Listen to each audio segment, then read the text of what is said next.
में नीतीश को तोड़कर वो अपनी पार्टी में लेके आए एनडीए में, तो वो भी चाहेंगे कि हेमंत सोरेन, क्योंकि एक दलित वोट उनके पास है और उनकी अभी सरकार भी है, और अगर बीजेपी तो चाहेगी कि वो उनकी सरकार में आ जाए, शामिल हो जाए, जिसकी वजह से मुझे लगता है कि बीजेपी अब उनकी भाभी पे टारगेट करेगी, क्योंकि कल्पना सोरेन को राजनीतिक कोई अनुभव नहीं है और इनकी भाभी विधायक भी रह चुकी है, और इसकी वजह से घर में फूट डालो और राजनीति करो वाला सिस्टम अब चलने वाला है।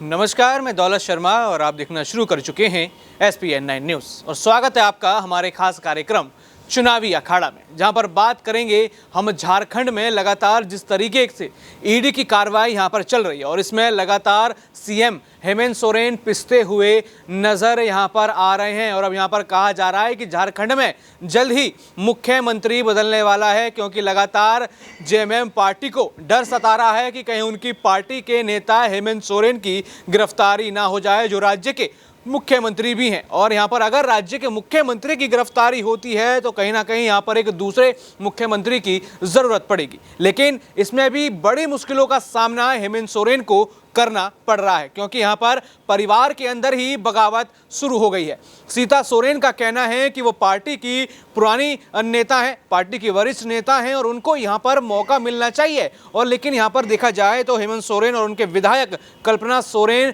जो कि पत्नी है हेमंत सोरेन की, उनका नाम आगे बढ़ाने की चर्चा कर रहे हैं। और ऐसे में परिवार ही नाराज है तो कैसे यहाँ पर गठबंधन हो।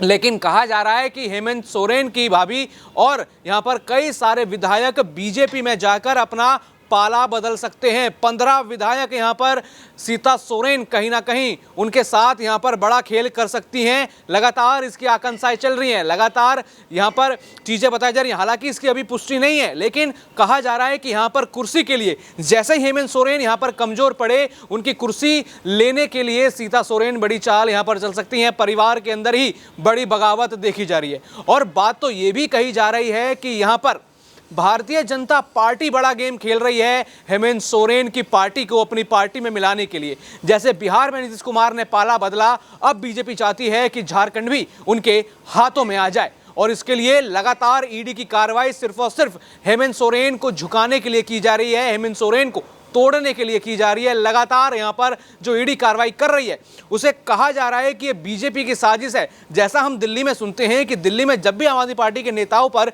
ईडी की कार्रवाई होती है तो सबसे पहला जवाब आम आदमी पार्टी का यही होता है कि यहाँ पर बीजेपी की साजिश है, चुनावों को प्रभावित करना चाहती है। और यही आरोप झारखंड मुक्ति मोर्चा के विधायक और नेता लगाते हुए नजर आ रहे हैं। क्या इन सब में कोई सच्चाई है? क्या यहाँ भारतीय जनता पार्टी अपना ऑपरेशन लोटस चलाती हुई नजर आ रही है?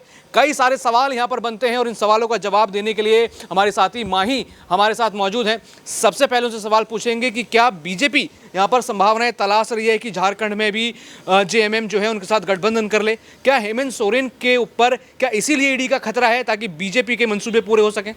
जी दौलत, मुझे लगता है कि बीजेपी बिल्कुल ऐसा चाहती है। वो चाहती है जैसे बिहार में नीतीश को तोड़कर वो अपनी पार्टी में लेके आए एनडीए में, तो वो भी चाहेंगे कि हेमंत सोरेन, क्योंकि एक दलित वोट उनके पास है और उनकी अभी सरकार भी है, और अगर बीजेपी तो चाहेगी कि वो उनकी सरकार में आ जाए, शामिल हो जाए, जिसकी वजह से उनकी पार्टी और मजबूत हो जाए और झारखंड में भी उनका वर्चस्व कायम रहे। लेकिन उन्होंने हेमंत सोरेन ने साफ शब्दों में कह दिया है, उन्होंने पोस्टर भी लगवा दिए कि मैं झुकूंगा नहीं। इसके पहले भी वो कह रहे थे कि हमने झारखंड बहुत लड़ झगड़ कर लिया है, तो इतनी आसानी से हम सीएम का पद जाने नहीं देंगे। तो जाहिर सी बात है हेमंत सोरेन झुकने वाले तो नहीं, लेकिन बीजेपी कहीं ना कहीं पूरा दबाव बनाने की कोशिश कर रही है। जैसे उन्होंने ईडी और इनका सीबीआई का हवाला दे के लोगों को, विपक्षी पार्टी को हमेशा कमजोर करने का उनका एक मुद्दा हमेशा से रहा है, लेकिन इसमें वो हेमंत सोरेन को भी दबाने की कोशिश कर रहे हैं। लेकिन मुझे नहीं लगता कि आने वाले समय में हेमंत सोरेन डटे हुए हैं और आने वाले समय में वो एक सीएम पद भी, एक फेस भी देंगे। और कहीं ना कहीं चाहे उनकी भाभी सीता बनती है, चाहे उनकी पत्नी, लेकिन वो इतनी आसानी से बीजेपी के खेमे में जाने वाले नहीं हैं।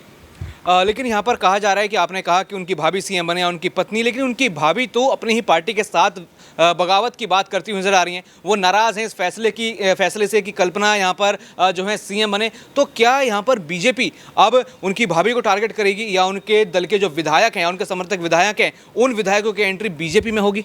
जी, मुझे लगता है कि बीजेपी अब उनकी भाभी पे टारगेट करेगी, क्योंकि कल्पना सोरेन को राजनीतिक कोई अनुभव नहीं है और इनकी भाभी विधायक भी रह चुकी है और इसकी वजह से घर में फूट डालो और राजनीति करो वाला सिस्टम अब चलने वाला है और कहीं ना कहीं बीजेपी उसका पूरा फायदा उठाते हुए नजर आएगी और उनको ऑफर भी कर सकती है कि आप हमारी पार्टी में आइए, हम आपको एक अच्छा पद देंगे या सीएम पद देंगे या फिर आपको मुख्यमंत्री बनाएंगे। बीजेपी इसी दांव पेच में लगी हुई है और कहीं ना कहीं ये उनके परिवार में फूट डालने वाला काम तो करेंगे ही। और अगर हेमंत सोरेन भी बीजेपी की पार्टी में आ जाते हैं तो कहीं ना कहीं जो इनके ऊपर ईडी का शिकंजा कसा हुआ है वो भी टूटते हुए नजर आएगा और वो कहीं ना कहीं इनको सपोर्ट करते हुए भी नजर आएंगे, क्योंकि बीजेपी के पास एक ऐसा डिटर्जेंट आपको पता ही है कि जो भी उनके उसमें जाता है वो कहीं ना कहीं धुल जाता है। जैसे और भी अभी अजीत पवार का आपने देखा केस, उसमें भी जब इनकी पार्टी में शामिल हो गए तो उनके ऊपर जितने भी केसेस लगे थे सब खत्म होते हुए नजर आए।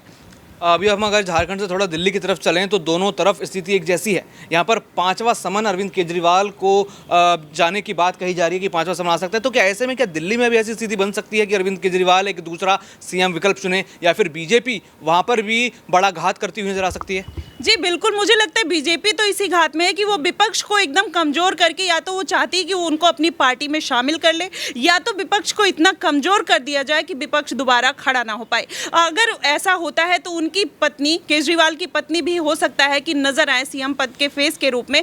तो कहीं ना कहीं ये साजिश तो बीजेपी की चल ही रही है और वो चाहती है कि इंडिया में कोई भी ऐसा राज्य ना बचे जिसमें बीजेपी की सरकार ना हो, इसलिए वो ऐसे ऐसे दांवपेच खेल रहे हैं।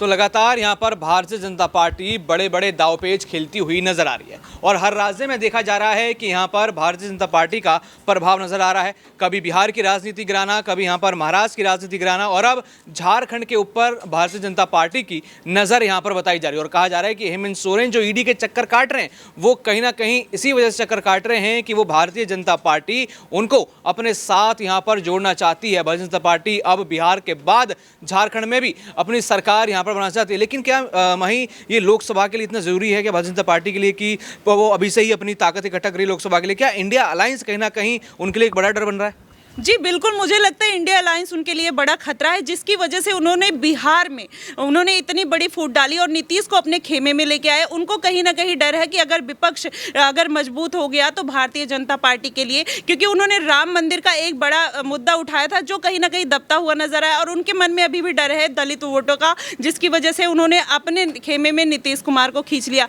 अब वो चाह रहे हैं कि और भी राज्यों में ऐसी चीज़ें करते हुए नजर आए जिससे ज़्यादा से ज़्यादा लोग उनके पार्टी में, और वो उसके लिए सत्ता में रहने के लिए बीजेपी अभी कुछ भी करने को तैयार है और वो किसी भी पार्टी के मेंबर्स को अपनी तरफ ला सकती है। तो लगातार यहाँ पर जो बीजेपी की तैयारी है अपनी पार्टी को लेकर नहीं बल्कि दूसरी पार्टियों को तोड़ने की तैयारी यहाँ पर लगातार चल रही है और देखना होगा कि क्या इसका फायदा लोकसभा चुनाव में बीजेपी उठाएगी और अब आने वाले दिनों में झारखंड में क्या होने वाला है, वहाँ की राजनीति में क्या बड़ी तब्दीली यहाँ पर आने वाली है। बाकी और भी ऐसी खबरें जानने के लिए देखते रहिए SPN9 न्यूज़। धन्यवाद।